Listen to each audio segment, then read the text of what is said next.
Bureaucracy. ابھی solar کی policy آپ دیکھیں، ہر چیز پہ کمیشن، ہر چیز پہ بیوروکریسی کا جو ہے قبضہ. ملک تو نہیں ہوا نا، وہ للک ہو گیا.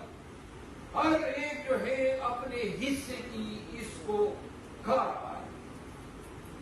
تو لہذا یہ جو چیر پاڑ ہے، یہ جو بدامنی ہے، یہ جو طوائف الملوکی ہے، یہ جو لاقانونیت ہے، یہ جو ناانصافی ہے، اور یہ جو احترام آدمیت پامال ہو رہی ہے. تھانے دار ڈنڈا نکالتا ہے، خلاص کر کے مارتا ہے، گھروں سے لوگوں کو کہتے ہیں بھائی تمہارے باپ کا ملک ہے یا یہ پاکستان کی عوام کا ملک ہے؟ جہاں لہذا اگر اپنے حقوق آپ نے پہچان لیے، آپ آرٹیکل 14 آئین کا آپ کو احترام اہمیت کا دیتا ہے. کسی پاکستانی کی کوئی توہین نہیں ہوگی، کوئی ادارہ نہیں کر سکتا ہے. آپ دیکھیں روزانہ جو ہے لوگوں کو ویڈیو آتی ہے، پولیس والے مارتے ہیں، رجیتے ہیں، یہ لوگوں کو گھروں سے اغوا کیا جاتا ہے. یہ اس طرح تو نہیں ہے کہ آئین میں کتابوں میں جو لکھا ہوا ہے آپ سمجھے کہ بھائی آپ کو کھلی چھوٹ ملی ہوئی ہے. تو لہذا یہ 8 ستمبر کا جلسہ ہے، یہ شروعات ہے. اصل احتجاج ہوگا بازاروں میں، سڑکوں پہ، شاہراہوں پہ اور شہروں میں. اور لوگ تانے دے رہے ہیں.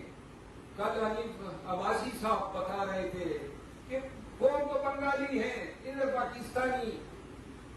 لہذا ہم بتا دیتے ہیں پاکستانی ایک قوم ہے، ایک کشمیریوں نے آپ کے چھکے چھڑا دیے اور آپ نے للکارا ہے، لیکن ثابت کریں گے اس ستمبر ہی میں انشاءاللہ خان کی آزادی کے لیے، مینڈیٹ کی ریکوری کے لیے، آپ کے حقوق کے حصول کے لیے احتجاج کا اعلان کریں گے.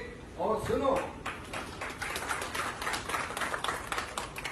یہ جو طاقت رکھنے والے حکومت کے یا یہ جتنے لوگ ہیں ان کے سر پہ سینگ نہیں ہے، اور نہ یہ ایسی قوتیں ہیں جن کو ڈر نہیں ہے.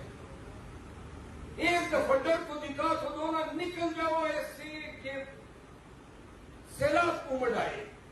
عوام جس دن پاکستان کے نکلے، اس بیوروکریسی، اس اسٹیبلشمنٹ، عدلیہ اور تمام کی آنکھوں میں آنکھ ڈال کے کہے کہ اب میرے ساتھ حساب کرو. کون ہوتے ہیں آپ میرے حقوق پامال کرنے والے؟ یقین کریں یہ سارے آپ کے آگے سرگرم ہوں گے. یہ احتجاج شروع کریں گے. ہماری یہ کوئی فکر نہیں ہے کہ ہم سے کوئی کارخانے، کوئی کاروبار رہ جائیں گے. ہم اس ملک میں آپ کے حقوق کی جنگ جو ہے اس کو چلائیں گے اور نظر قوم کی طرف ہوگی.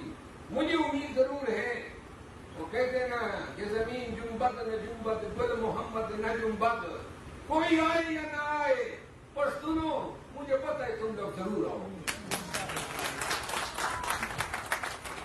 اس تمام باتوں کے ساتھ اپنے دوست کے کاروبار کے لیے انتہائی نیک دعائیں، اور ماشاءاللہ بڑے متشرع اور ایک ایسے انسان ہیں غریبوں کی مدد کرنے والے، اور اللہ اس کا کامیاب جو ہے وہ کاروبار کامیاب کرے، اور مزید جو ہے علاقے کے لوگ ان کی خدمات سے مستفید ہو. بہت بہت شکریہ.